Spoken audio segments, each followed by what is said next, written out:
우크라이나 동부 전선은 2025년 현재 세계에서 가장 진보된 기술들이 충돌하는 전장의 최전선이다. 하르키우와 도네츠크 일대에서 이어지는 전투는 단순한 지상 전투가 아니라 위성 정보, 통신 시스템, 인공지능, 드론 군단이 실시간으로 투입되는 복합 전쟁의 양상을 띠고 있다. 여기에 한 가지 중요한 변화가 감지되고 있다. 바로 중국 무기의 등장이다. 2024년 말부터 서방 정보기관과 민간 위성 분석 업체들은 러시아가 중국제 무기 시스템을 조용히 들여오고 있다는 증거를 포착했다. 이 무기들은 공식 군사 지원 형태가 아니라 민간 기업을 통한 구매 및 회색지대를 활용한 운송 방식으로 이루어졌다. 가장 주목할 만한 사례 중 하나가 중국 NONCO4의 PLZ-05 자주포 15대가 러시아의 블라디보스토크 항구에 하역되는 장면이었다. 미국의 민간 위성 기업인 맥사어 테크놀로지즈의 고해상도 위성이 이 움직임을 포착했고, 이 정보는 우크라이나 군에 곧바로 공유되었다. 우크라이나 정보국은 해당 무기 시스템이 동부 전선, 특히 벨고로드 지역을 통과해 하르키우 전선에 투입될 것으로 판단했다. 이는 단순한 물류 이동이 아닌 전선의 균형을 깨뜨릴 수 있는 전략적 위협이었다. PLZ-05는 155mm 포탄을 자동장전으로 고속 발사할 수 있으며, 러시아가 이를 대량으로 운용할 경우 우크라이나의 방어선은 심각한 위기에 처할 수 있었다. 먼저 말씀드리자면, 진짜 이야기를 알고 싶다면 헤드라인 뒤에 숨은 사실을 직접적이고 진실되며 꾸밈 없이 알고 싶다면 지금 구독하세요. 놓치지 마세요. 우크라이나는 곧바로 대응에 나섰다. 스타링크, 스타어링, 통신망을 통해 키이우와 드니프로에 위치한 FPV 드론 작전사령부의 모든 영상 및 위치 데이터를 공유했고, AI 기반 분석팀은 차량 행렬의 이동 경로, 정차 지점, 연료 보급 예상 위치를 실시간으로 모델링했다. 현장에서 투입된 최초의 드론은 상업용 DJI MEVIC 기반으로 개조된 정찰 드론이었다. 이 드론은 낮은 고도에서 열 신호와 영상 데이터를 수집했고, 차량 행렬의 구성과 순서를 분석했다. 가장 중요한 것은 지휘 차량과 탄약 운반 차량의 정확한 위치였다. 지휘 차량은 행렬의 중앙부에 위치하고 있었고, 이성 안테나가 부착되어 있었으며 주변에 2대의 통신 차량이 있었다. 러시아 측은 해당 드론을 감지하고 곧바로 대응했다.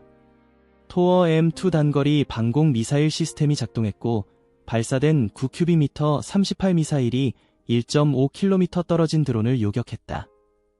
하지만 이 요격은 이미 늦은 조치였다.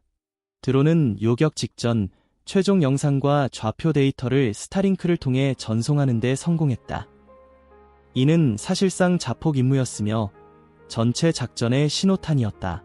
FPV 작전팀은 차량 행렬이 통과할 지역에 M113 장갑차를 숨겨두고 있었고, 이 안에는 고출력 통신 안테나, 드론 발사 레일, 그리고 폭약 장착형 드론 25대가 배치되어 있었다. 이 드론들은 별표 성형 자격탄, HET, 별표를 장착한 일종의 자폭 드론이었으며, 러시아 차량의 연료 탱크 및 후방 구동축을 목표로 삼았다. 하지만 단순한 일제 공격은 아니었다.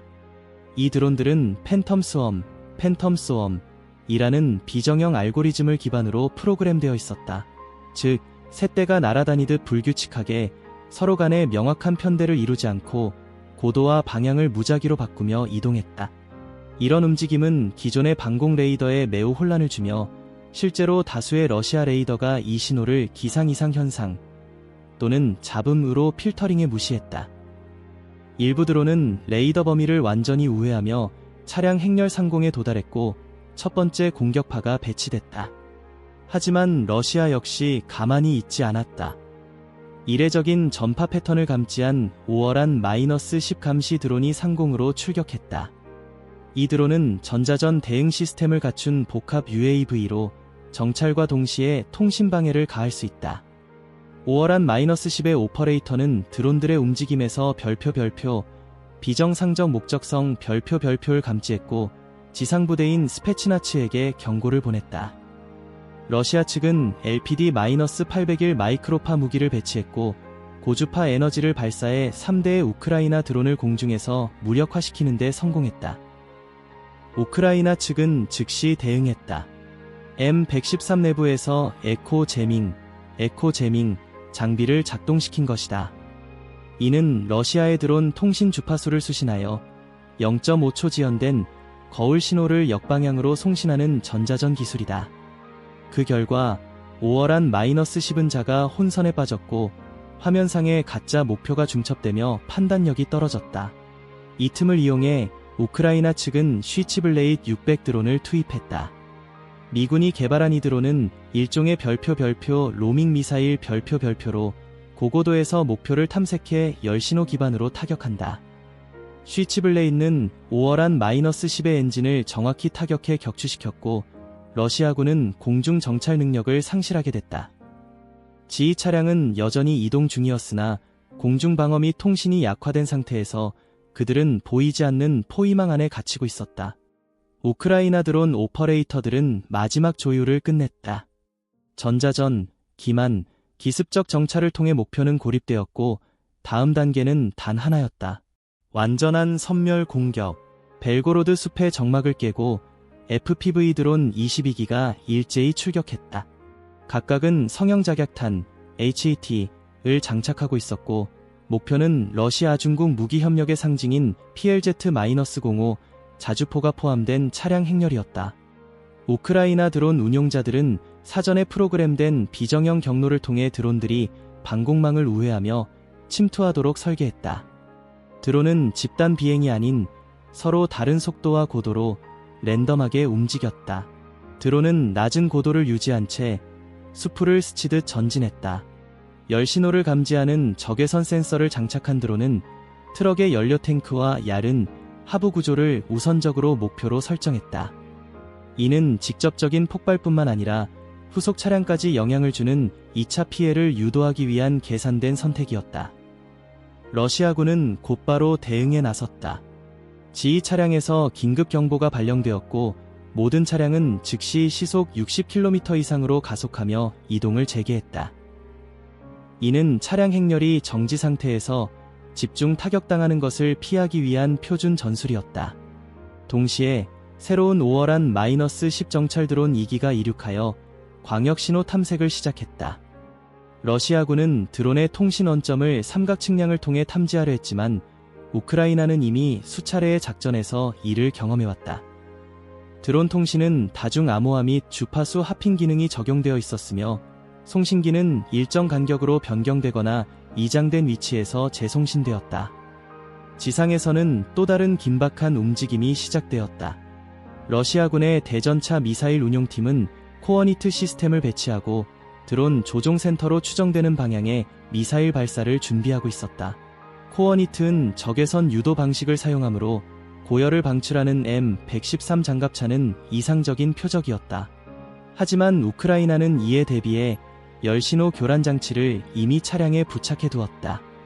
차량에서 일정 거리 떨어진 지점에 고온 에어로졸 폭탄을 분사하여 M113보다 수배 강한 열원을 만들어냈다.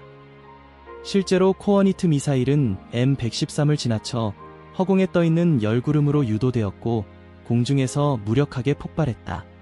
이 혼란 속에서 러시아는 비장의 수단을 꺼내 들었다. 벨고로드 인근 공군기지에서 Ka-52 엘러게이터 공격 헬리콥터가 이륙한 것이다. 이 헬리콥터는 최신형 비거 미사일을 탑재하고 있으며 정밀 타격과 전자전 대응 능력을 갖춘 고위협 자산이었다. Ka-52는 열감지 카메라로 수풀 속의 미세한 신호를 탐지했고 우크라이나의 M113 장갑차를 5km 거리에서 라곤했다. 공중에서의 사격 준비가 완료되려는 순간 M113에서 EMP 드론이 발사되었다. 이 드론은 폭발 시 전자파를 방출하여 일정 반경 내의 모든 전자기기를 순간적으로 마비시킨다. 드론은 Ka-52에 직접 충돌하지 않았다. 단지 근접한 거리에서 기폭되었고 몇 초 만에 헬리콥터의 모든 전자 시스템이 다운되었다. 조종 화면은 초록색과 붉은 오류 코드로 뒤덮였고 조종사는 수동 조작 모드로 비틀거리며 기지를 향해 퇴각할 수밖에 없었다. 상공의 위협이 제거되자 FPV 드론들은 일제히 하강 궤도로 진입했다.